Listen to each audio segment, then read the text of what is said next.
નમસ્કાર મિત્રો, કેમ છો? મજામાં? મિત્રો, ગયા લેક્ચરની અંદર આપણે અર્થશાસ્ત્રના બ્લુપ્રિન્ટ અને પેપર સ્ટાઇલની વાત કરી હતી, પરંતુ આજના લેક્ચરની અંદર આપણે અર્થશાસ્ત્રનું પહેલું યુનિટ નંબર 1 અર્થશાસ્ત્રમાં આલેખની શરૂઆત કરીએ છીએ. મિત્રો, માર્કની દ્રષ્ટિએ જોઈએ તો આ યુનિટ 8 માર્કનું છે. વિભાગ બી માંથી એક પ્રશ્ન, વિભાગ સી માંથી 2 પ્રશ્ન, દરેક પ્રશ્નોના 2 ગુણ, એટલે ટોટલ એના 4 ગુણ થાય છે. અને વિભાગ ડી માંથી એક પ્રશ્ન, જેના એક પ્રશ્નના 3 ગુણ છે. આમ કુલ મળીને આપણું 8 માર્કનું યુનિટ બને છે. આ યુનિટની અંદર આપણે આકૃતિ, આલેખ એ શું છે, શા માટે દોરવામાં આવે છે, તેનો ઉપયોગ કોણ કરે છે, આ આકૃતિ અને આલેખ દોરતી વખતે ધ્યાનમાં રાખવાની બાબતો શું છે, આકૃતિ અને આલેખનું શું મહત્વ રહેલું છે, આકૃતિના પ્રકારો કેટલા છે, આલેખના પ્રકારો કેટલા છે, અર્થશાસ્ત્રમાં ટેકનોલોજીનો ઉપયોગ શું રહેલો છે, આ બધી જ બાબતો આ યુનિટની અંદર આપણે ભણવાની છે. તો સૌથી પહેલા આ યુનિટના આપણે મુખ્ય 4 મુદ્દાઓની શરૂઆત કરીએ. મિત્રો, આમ તો અર્થશાસ્ત્રની અંદર સામાન્ય રીતે રોજિંદા જીવનની અંદર જે કાંઈ આર્થિક ઘટનાઓ બને છે તેની સમજૂતી આપવામાં આવતી હોય છે અને એનું ખાસ વિશ્લેષણ પણ થાય છે. પરંતુ જ્યારે આવી માહિતી રાજ્ય દ્વારા કોઈ પણ પ્રકારની આર્થિક સંસ્થાઓ દ્વારા જ્યારે આપવામાં આવતી હોય ત્યારે તેનું વિશ્લેષણ પણ થાય છે અને લોકો સમક્ષ રજૂ કરવામાં આવે છે. જ્યારે લોકો સમક્ષ આવી માહિતી રજૂ થાય ત્યારે લોકોને તેમાં રસ પડતો નથી, પરંતુ જો આ જ માહિતીને કોઈ ચિત્ર દ્વારા રજૂ કરવામાં આવે તો લોકોને એની અંદર રસ પડતો હોય છે. સામાન્ય રીતે ચિત્ર 2 પ્રકારે દોરવામાં આવે છે. પહેલું આકૃતિ અને બીજું આલેખ. તો સૌથી પહેલો પ્રશ્ન થતો હશે કે આકૃતિ અને આલેખ બંને એક જ છે? તો ના મિત્રો, આકૃતિ અને આલેખ બંને અલગ છે. અર્થશાસ્ત્રની ભાષામાં તેની ખાસ વ્યાખ્યા પણ આપવામાં આવી છે. તો ચાલો મિત્રો, આજના આપણે મુખ્યત્વે 4 ટોપિક જે ભણવાના છે તેની શરૂઆત કરીએ છીએ. સૌથી પહેલો આપણે ટોપિક ભણવાના છીએ આકૃતિ. આકૃતિ એટલે શું? આકૃતિ શા માટે દોરવામાં આવે છે? કેવી માહિતી માટે આકૃતિ દોરાય છે? અને આ આકૃતિનો ઉપયોગ કોણ કરે છે? તે મુખ્ય 2 માર્કનો પ્રશ્ન છે અને એની માહિતી હું તમને આપું છું. એ જ રીતે આલેખ. આ બધા જ પ્રશ્નો જે આકૃતિ માટેના છે એ બધા જ પ્રશ્નો આલેખ માટેના પણ છે. તો એ પણ આલેખ 2 માર્કનો ટોપિક છે જે આપણે સમજવાનો છે. એના પછીનો ત્રીજો ટોપિક છે અસતત માહિતી. આમ તો અસતત માહિતી એટલે શું એ તમે આંકડાશાસ્ત્રની અંદર ભણો છો, પરંતુ એમનું ઉદાહરણ અર્થશાસ્ત્રની અંદર આપણને ખાસ પૂછાય છે. અને એ જ રીતે સતત માહિતી, એનું ઉદાહરણ પણ પરીક્ષાની અંદર પૂછાઈ શકે છે. તો આજના 4 ટોપિક જે આપણે સૌથી પહેલો ટોપિક આપણે શરૂઆત કરીએ આકૃતિ. સામાન્ય અર્થમાં આકૃતિ એટલે અવલોકિત માહિતીનું ચિત્ર દ્વારા પ્રતિનિધિત્વ. આમ તો સામાન્ય રીતે અવલોકિત માહિતી 2 પ્રકારની હોય છે, જેમાં સતત માહિતી પણ આવી શકે છે અને અસતત માહિતી પણ આવી શકે છે. પરંતુ વ્યાખ્યાયિત સ્વરૂપ આપણે જોઈએ તો તમારી સમક્ષ રજૂ કરું છું કે આકૃતિ એટલે અસતત આવૃત્તિ ધરાવતી માહિતી અથવા તો સ્વયં સ્પષ્ટ આંકડાકીય માહિતી માટે દોરવામાં આવતું ચિત્ર એટલે આકૃતિ છે. આ એની વ્યાખ્યા છે. પરંતુ આની અંદર 2 બાબતો ધ્યાનમાં આવે. સૌથી પહેલી બાબત કે અસતત આવૃત્તિ ધરાવતી માહિતી એટલે શું, અને બીજી બાબત સ્પષ્ટ આંકડાકીય માહિતી એટલે શું. તો આ બંનેનો મીનિંગ એક જ છે. જે અસતત આવૃત્તિ ધરાવે છે એ જ સ્વયં સ્પષ્ટ આંકડાકીય માહિતી છે, પરંતુ અસતત માહિતી એટલે શું તો એને આપણે સમજીએ છીએ. સામાન્ય અર્થમાં આંકડાશાસ્ત્રની ભાષામાં જો કહીએ તો અસતત માહિતી એટલે એવા પ્રકારની માહિતી કે જેમના ચલના મૂલ્યનું માપ નિશ્ચિત હોય. નિશ્ચિત માપ એટલે શું તો કે એનું કોઈને કોઈ મૂલ્ય રહેલું છે. અહીં મેં તમારી સમક્ષ અસતત માહિતીનું એક ઉદાહરણ રજૂ કરેલું છે. જેમ કે એક તરફ કોઈ પણ એક વસ્તુની કિંમત રૂપિયાની અંદર દર્શાવવામાં આવી છે અને બીજી તરફ માંગના એકમો એટલે એ વસ્તુની માંગ સામે કેટલી થાય છે તે. જેમ કે જ્યારે 1 રૂપિયો કિંમત હોય ત્યારે એ વસ્તુની માંગ 100 એકમોની થાય છે, પરંતુ જ્યારે એની કિંમત વધે છે એટલે કે 2 રૂપિયા થાય છે ત્યારે તેની માંગ ઘટીને 80 એકમો થાય છે. ધોરણ 11 ની અંદર આપણે માંગના નિયમનો ખૂબ સારી રીતે અભ્યાસ કર્યો છે. જેમ કે વસ્તુની કિંમત જો વધે તો માંગના એકમો ઘટે છે, એટલે કે માંગનું સંકોચન પામે છે.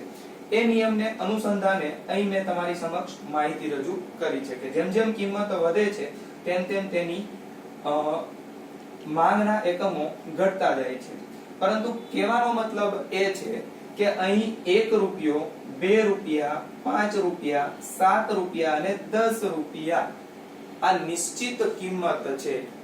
આ નિશ્ચિત કિંમત એટલે ચલના મૂલ્યનું માપ નિશ્ચિત છે, જેને આપણે અસતત આવૃત્તિ તરીકે ઓળખીએ છીએ. અને આ જે નિશ્ચિત માપ છે એને કોઈ પ્રકારની સાબિતીની જરૂરિયાત નથી, એટલે પોતે સ્પષ્ટ માહિતી છે, એટલે એને સ્વયં સ્પષ્ટ આંકડાકીય માહિતી તરીકે ઓળખવામાં આવે છે. જ્યારે ફરી વખત મિત્રો, જ્યારે અસતત આવૃત્તિ ધરાવતી માહિતી અથવા તો સ્વયં સ્પષ્ટ આંકડાકીય માહિતી માટે દોરવામાં આવતું ચિત્ર એટલે એને આકૃતિ તરીકે ઓળખવામાં આવે છે. સામાન્ય રીતે જ્યારે આકૃતિ દોરતા હોઈએ ત્યારે આંકડાશાસ્ત્રનું ઊંડું જ્ઞાન જરૂરિયાત એટલે કે જરૂરી નથી. આકૃતિના પ્રકાર દ્વારા સમજૂતી મેળવીએ છીએ. જેમ કે તમારી સમક્ષ હું એક સિમ્બોલ રજૂઆત કરું છું. આપણે આ સિમ્બોલ થી પરિચિત હશું. શેનો છે? તો કે નો પાર્કિંગ નો છે. જ્યાં જ્યાં આ સિમ્બોલ લગાડેલો હોય છે ત્યાં કોઈ ગાડી પાર્ક કરવી નહીં. આ સિમ્બોલ એટલે કે ચિત્ર એ આકૃતિનો એક પ્રકાર છે, ચિત્ર આકૃતિ. તો લોકોને સમજાવવા જવું પડતું નથી, એટલા માટે આંકડાશાસ્ત્રના ઊંડા જ્ઞાનની જરૂરિયાત છે નહીં. સામાન્ય લોકો પણ સરળતાથી એમને સમજી શકે છે. જ્યારે અસતત માહિતી આપેલી હોય ત્યારે હંમેશા આકૃતિ દોરવામાં આવે છે. અહીં આપણે ઉદાહરણ સમજે કે જ્યારે આવી માહિતી હોય ત્યારે હંમેશા આકૃતિ દોરવામાં આવતી હોય છે. એક ઉદાહરણ દ્વારા સમજીએ છીએ. જેમ કે કોઈ પણ વસ્તીની માહિતી એટલે કોઈ પણ વર્ષ સામે વસ્તીની માહિતી આપેલી હોય છે ત્યારે એવા સંજોગોની અંદર આપણે સ્તંભ આકૃતિ દોરીએ છીએ. પણ જ્યારે વર્ષ એ ચોક્કસ હોય, નિશ્ચિત હોય, તો તેવા સંજોગોની અંદર હંમેશા આકૃતિ દોરવામાં આવે છે. એટલે અસતત માહિતી હોય ત્યારે હંમેશા આકૃતિ દોરવામાં આવતી હોય છે. એના પછી જ્યારે માહિતી સ્વયં સ્પષ્ટ હોય ત્યારે હંમેશા આકૃતિ દોરવામાં આવે છે. હમણાં મેં તમને જે ઉદાહરણ આપ્યું કે ઈસવીસન 1991 માં વસ્તી કેટલી, 2001 માં વસ્તી કેટલી છે, 2011 માં વસ્તી કેટલી છે. જ્યારે વર્ષ ચોક્કસ છે ત્યારે તે સ્વયં સ્પષ્ટ છે. આવી સ્વયં સ્પષ્ટ માહિતી માટે હંમેશા આકૃતિ દોરવામાં આવતી હોય છે. આપણને મિત્રો પ્રશ્ન થશે, આકૃતિ વિશે તો સમજ્યા, પરંતુ આનો ઉપયોગ કોણ કરે છે? તો સામાન્ય રીતે આકૃતિનો 3 લોકો ઉપયોગ કરતા હોય છે. સૌપ્રથમ તો કે વિજ્ઞાપન કંપની પોતાનું આકર્ષણ ઊભું કરવા માટે.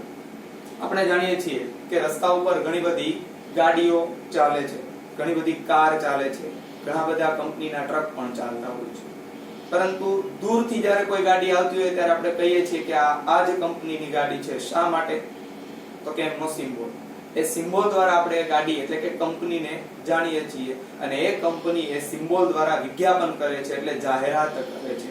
ઉદાહરણ તરીકે BMW ની કાર આવતી હોય, ઉદાહરણ સ્વરૂપે મારુતિ સુઝુકી ની કાર આવતી હોય, તો દૂરથી આપણે જોઈએ છીએ ને આપણે કહી દઈએ છીએ કે આ કંપનીની કાર આવે છે. તો એ શા માટે? તો કે આ એક પ્રકારની ચિત્રાકૃતિ છે. સિમ્બોલ દ્વારા આપણે જાણીએ છીએ. એક પ્રકારની ચિત્રાકૃતિ એ આકૃતિનો જ એક પ્રકાર ગણવામાં આવે છે. એટલે વિજ્ઞાપન કંપની પોતાનું આકર્ષણ ઊભું કરવા માટે હંમેશા આવી આકૃતિનો ઉપયોગ કરતા હોય છે. ઘણા બધા લોકો છે એ જાહેરાત કરે છે અને પોતાની કંપની શું છે, શેનું ઉત્પાદન કરે છે એવી બધી માહિતી પણ આપતી હોય છે. તો એ પ્રકારની આકૃતિનો ઉપયોગ કરીએ છીએ. બીજું છે રાજ્ય માહિતી આપવા માટે. સામાન્ય રીતે આપણે ઘણી વખત રસ્તા ઉપર ચાલ્યા જતા હોઈએ છીએ અને આ સ્થળ કેટલું દૂર છે એના માટેના કિલોમીટર લખેલા હોય છે. ઘણી વખત આપણે હાઈવે ઉપર ચડીએ છીએ તો આપણને ખ્યાલ નથી હોતો, પરંતુ જ્યારે કોઈ સિમ્બોલ માહિતી જોઈએ છીએ રસ્તા પર દર્શાવેલી, ત્યારે આપણને ખાસ ધ્યાનમાં આવે છે કે આ નેશનલ હાઈવે છે કે આ સ્ટેટ હાઈવે છે. તો આ બધી જ આપણને માહિતી આકૃતિ દ્વારા પૂરી પાડવામાં આવે છે. આગળ બમ્પ છે. ખ્યાલ કેમ આવે છે? તો કે આ માહિતી આપણને આકૃતિ દ્વારા કે બમ્પ હેડ નું એક ચિત્ર દોરવામાં આવે છે અને એના દ્વારા આપણને માહિતી મળે છે કે આ માહિતી એ આકૃતિ દ્વારા પ્રાપ્ત થયું છે. તો રાજ્ય માહિતી આપવા માટે હંમેશા આકૃતિનો ઉપયોગ કરે છે. ત્રીજું, સામાજિક સંસ્થાઓ જાગૃતતા ફેલાવવા માટે. સામાન્ય રીતે ઘણી બધી સમાજની અંદર એવી સંસ્થાઓ પણ છે જે સમાજની અંદર જાગૃતતા ફેલાવે છે. ઉદાહરણ તરીકે કચરો અહીં કોઈ ફેંકવો નહીં. તો જ્યારે કોઈ સામાજિક સંસ્થા આ માટેની કેટલાક ચિત્રો રજૂઆત કરે છે, લોકો સમક્ષ મૂકે છે, આપણને ઘણી વખત ખ્યાલ પણ આવતો હોય છે કે પર્યાવરણને નુકસાન ઘણું બધું થાય છે અને પર્યાવરણને નુકસાન ન થાય એના માટે કેટલીક સંસ્થાઓ પણ કામ કરી રહી છે. તો આ સંસ્થાઓ વિવિધ પ્રકારના પર્યાવરણને થતા નુકસાન અને એને કઈ રીતે જતન કરી શકાય તો એના માટેના ચિત્રો લોકો સમક્ષ રજૂ કરે છે અને આ ચિત્રો દ્વારા લોકોની અંદર જાગૃતતા ફેલાય છે. તો એ ચિત્ર રજૂ કરે છે, એ પ્રકારની ચિત્રાકૃતિ છે. એ ચિત્રાકૃતિ એ આકૃતિનો પ્રકાર છે. તો સામાન્ય રીતે ત્રણ વ્યક્તિઓ એટલે કે ત્રણ લોકો આ હંમેશા આકૃતિનો ઉપયોગ કરતા હોય છે. આમ જોઈએ તો આકૃતિ છે એ 2 માર્કની અંદર પૂછાય છે. તો ઓછામાં ઓછા 4 મુદ્દા થવા જોઈએ. આપણે અહીં 5 મુદ્દાઓ રજૂઆત કરી છે. પહેલો મુદ્દો છે આકૃતિ. હવે બીજો મુદ્દો જોઈએ છીએ આલેખ. એ પણ 2 માર્કનો પ્રશ્ન છે. આમ જોઈએ તો એની અંદર 4 મુદ્દાઓ હોવા જોઈએ, પરંતુ અહીં આપણે 5 મુદ્દાની ચર્ચા કરીશું. જો આકૃતિ અને આલેખ બંને એકબીજાથી વિરુદ્ધ છે, જે માહિતી આકૃતિ માટે છે એના કરતા તદ્દન વિરુદ્ધ માહિતી આલેખ માટેની હોય છે, એટલે આપણને યાદ રાખવું પણ ખૂબ સરળ બને છે. જો આકૃતિની વ્યાખ્યા આપણને સ્પષ્ટ હોય તો આલેખની વ્યાખ્યા પણ આપણને તરત સ્પષ્ટ થઈ જાય છે. જેમ કે આકૃતિની વ્યાખ્યામાં આપણે એવું જોયું હતું કે અસતત આવૃત્તિ ધરાવતી માહિતી અથવા તો સ્વયં સ્પષ્ટ આંકડાકીય માહિતી માટે દોરવામાં આવતું ચિત્ર, તો તેનાથી તદ્દન વિરુદ્ધની વ્યાખ્યા એ આલેખની છે. જેમ કે સતત આવૃત્તિ ધરાવતી માહિતી અથવા તો સ્વયં અસ્પષ્ટ આંકડાકીય માહિતી માટે આંકડાશાસ્ત્રની મદદથી દોરવામાં આવતું ચિત્ર એટલે આલેખ. ફક્ત એક શબ્દ આની અંદર ઉમેરવામાં આવ્યો છે, આંકડાશાસ્ત્રની મદદથી. શા માટે? તો આપણે જોયું હતું કે આકૃતિની અંદર આંકડાશાસ્ત્રના ઊંડા જ્ઞાનની જરૂરિયાત નથી, પરંતુ આલેખ દોરવા માટે આપણને આંકડાશાસ્ત્રના ઊંડા જ્ઞાનની જરૂરિયાત છે. એટલા માટે અસતત માહિતી એટલે શું?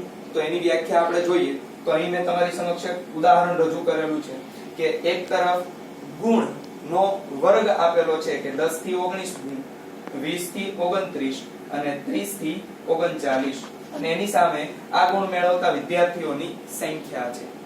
આપણને ધ્યાનમાં હશે કે અસતત આવૃત્તિની અંદર 1, 2, 5, 7 અને 10 એવી ચોક્કસ કિંમતો લખવામાં આવી છે, પરંતુ સતત માહિતીની અંદર વર્ગમાં રજૂઆત કરી છે. આ વર્ગમાં રજૂઆત એ ચોક્કસ આંકડો નથી.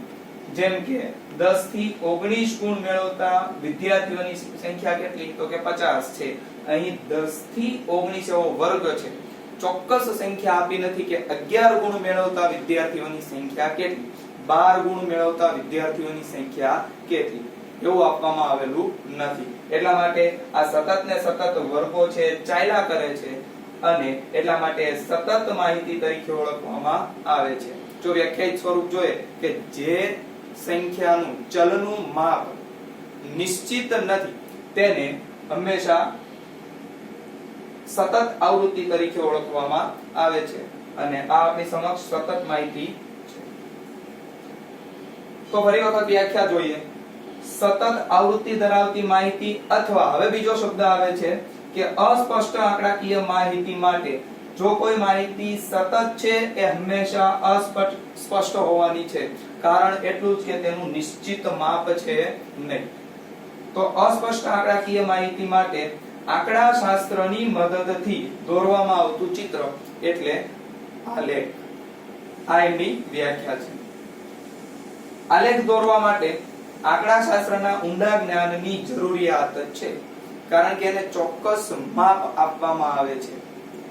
જ્યારે આવો આલેખ છે એ આલેખ પત્રની અંદર દોરવામાં આવે છે, અને આપણે આલેખ પત્ર જોયો પણ હશે કે જેની અંદર 1 સેન્ટીમીટર બરાબર 10 અથવા તો 1 સેન્ટીમીટર બરાબર 5 કાપા આપેલા હોય છે, અને એની અંદર આપણે માહિતીની રજૂઆત કરીએ છીએ.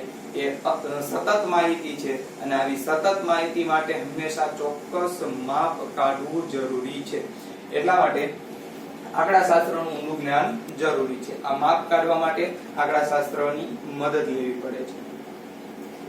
જ્યારે કોઈ પણ માહિતી સતત આપેલી હોય ત્યારે હંમેશા આલેખ દોરવામાં આવે છે. અહીં આપણે જોયું કે 10 થી 19 એ વર્ગ આપેલા છે, અને એની સામે વિદ્યાર્થીઓની સંખ્યા આપેલી છે. તો એ આપણા માટે સતત માહિતી બને છે. આવા વર્ગો છે એ સતત ને સતત ચાલ્યા કરે છે. છેલ્લો વર્ગ છે 30 થી 39, એ પછી 40 થી 49, 50 થી 59, 60 થી 69, આવા ક્રમ મુજબ છે ચાલ્યા કરે છે, એટલે એને સતત માહિતી તરીકે પણ ઓળખવામાં આવે છે. તો જ્યારે સતત માહિતી આપેલી હોય ત્યારે હંમેશા આલેખ દોરવામાં આવે છે. જ્યારે માહિતી સ્વયં સ્પષ્ટ ન હોય, એટલે કે અસ્પષ્ટ માહિતી હોય, ત્યારે હંમેશા આલેખ દોરવામાં આવે છે. આમાં માહિતી છે સ્પષ્ટ રજૂઆત થતી નથી. આ 50 ની સંખ્યા, એમાં 15 ગુણ મેળવતા વિદ્યાર્થીઓની સંખ્યા કેટલી, તો એ સ્પષ્ટ દર્શાવવામાં આવ્યું નથી, એટલે અસ્પષ્ટ માહિતી થઈ. આવી અસ્પષ્ટ માહિતી માટે હંમેશા આલેખની રજૂઆત કરવામાં આવે છે. આલેખનો ઉપયોગ કોણ કરે છે? તો સામાન્ય રીતે બે લોકો આલેખનો સૌથી વધુ ઉપયોગ કરતા જોવા મળે છે. સૌથી પહેલા સંશોધનકારો દ્વારા આલેખનો ઉપયોગ કરવામાં આવે છે. આપણે બધાને ખબર છે અત્યારનો સમય છે લોકડાઉનનો સમય છે, અને આપણી સમક્ષ કેટલાક કોરોના વાયરસના લોકોની સંખ્યા પણ રજૂઆત કરવામાં આવે છે. દિવસે ને દિવસે જે આંકડો છે વધતો જાય છે, એ આંકડાઓ આપણને જો એક આલેખ દ્વારા રજૂ કરવામાં આવે તો આપણને સરળતાથી સમજી શકાય છે કે જ્યારે લોકડાઉનની શરૂઆત થઈ ત્યારે આપણા દેશની અંદર 500 કેસ હતા. આજની તારીખે 23,000 કરતા પણ વધારે કેસ જોવા મળે છે. તો આ જ માહિતી દિવસે ને દિવસે જે ક્રમ મુજબ વધતી જાય છે, એને જો આલેખ દ્વારા રજૂઆત કરવામાં આવે તો એને આપણે સરળતાથી સમજી શકીએ છીએ. એક પ્રકારનું સંશોધન છે, માટે આવું સંશોધન કરવા માટે આલેખનો ઉપયોગ કરવામાં આવતો હોય છે. બીજું આપેલું છે ઉચ્ચ શિક્ષણ માટે. ધોરણ 1 થી 5 ની અંદર કેટલા વિદ્યાર્થીઓ અભ્યાસ કરે છે? ધોરણ 6 થી લઈને 8 સુધી કેટલા વિદ્યાર્થીઓ અભ્યાસ કરે છે? 9 અને 10 માં કેટલા વિદ્યાર્થીઓ અભ્યાસ કરે છે? 11 અને 12 માં કેટલા વિદ્યાર્થીઓ અભ્યાસ કરે છે? અને કોલેજમાં કેટલા વિદ્યાર્થીઓ અભ્યાસ કરે છે? આ માહિતી આપણે સૌથી વધારે જાણીએ પણ છીએ, અને આપણા દેશનું જે કાંઈ શિક્ષણનું સ્તર છે એના દ્વારા આપણે જાણી પણ શકીએ છીએ. પરંતુ ધોરણ 1 થી 5 નો અભ્યાસ કર્યા પછી કેટલા વિદ્યાર્થીઓ આ શિક્ષણ છોડીને જાય છે, એટલે ભણતા નથી? જો એમની માહિતી એ સતત માહિતીની અંદર આવશે, અને આ માહિતી જો આકૃતિ દ્વારા અથવા તો આલેખ દ્વારા રજૂઆત કરવામાં આવે તો સરળતાથી સમજી શકીએ છીએ. અને આ સતત ને સતત ચાલ્યા કરે છે, એટલે એના માટેનો હંમેશા આલેખ તૈયાર કરવામાં આવતો હોય છે. એટલે ઉચ્ચ અભ્યાસ કરવો હોય તો એના માટે હંમેશા આલેખની રજૂઆત કરવામાં આવતી હોય છે.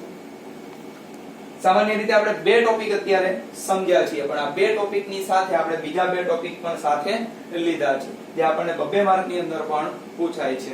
એક તરફ છે અસતત માહિતીનું ઉદાહરણ, અને બીજી તરફ આપેલું છે સતત માહિતીનું ઉદાહરણ. ફરી વખત મિત્રો એક વખત જોઈ લઈએ અસતત માહિતી કઈ પ્રમાણે હોય છે અને સતત માહિતી કઈ પ્રમાણે હોય છે. તો સૌથી પહેલા અસતત માહિતી એટલે શું? તો કે જેના ચલના મૂલ્યનું માપ નિશ્ચિત છે તે અસતત માહિતી છે, જેની અંદર એક તરફ કિંમત અને બીજી તરફ માંગના એકમો આપેલા છે. 1 રૂપિયો કિંમત હોય ત્યારે 100 એકમોની માંગ છે. ધીમે ધીમે કિંમત વધે છે, 5 રૂપિયા થાય છે ત્યારે 70 એકમોની માંગ છે, અને 10 રૂપિયા કિંમત હોય ત્યારે 10 એકમોની માંગ છે. ધીમે ધીમે કિંમત વધે છે અને માંગના એકમોનું પ્રમાણ ઘટે છે.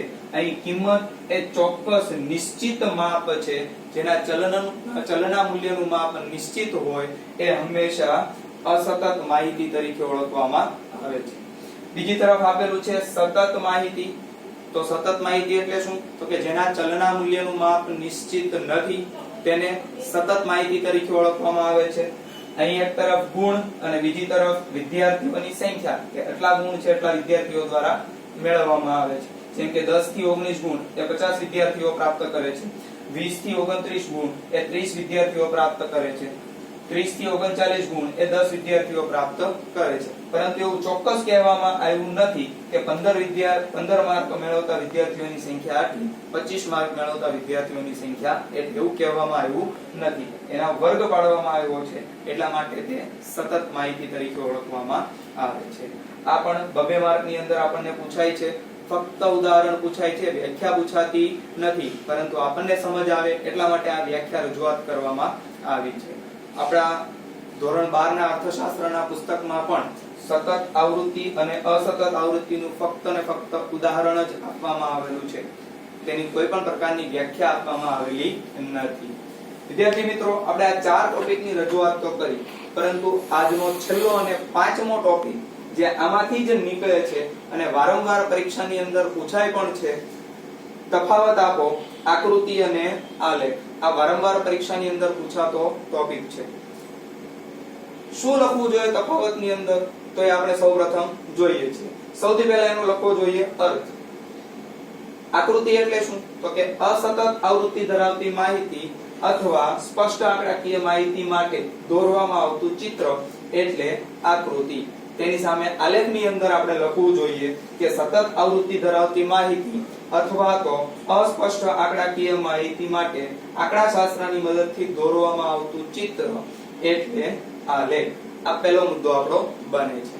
બીજો મુદ્દો, આકૃતિ દોરવા માટે આંકડાશાસ્ત્રના ઊંડા જ્ઞાનની જરૂરિયાત નથી, જ્યારે આલેખ દોરવા માટે આંકડાશાસ્ત્રના ઊંડા જ્ઞાનની જરૂરિયાત છે. આ આપણો બીજો મુદ્દો બને છે.